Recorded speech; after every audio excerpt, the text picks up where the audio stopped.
శ్రీమాత్రే నమః. దశావతారాల్లో 8వ అవతారం 9వ అవతారం అయిన బలరామకృష్ణ అవతార యొక్క శ్లోకం. వహసి వపుషి విశదే వసదం జలదాభం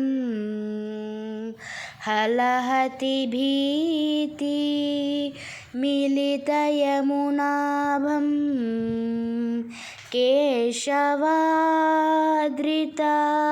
హలధర రూపా జయ జగదీశ హరే జయ జగదీశ హరే. కృష్ణ అవతార యొక్క శ్లోకం. కృష్ణాయ వాసుదేవాయ హరియే పరమాత్మనే ప్రణతః క్లేశనాశాయ గోవిందాయ నమో నమః. ఓం నమో భగవతే వాసుదేవాయ.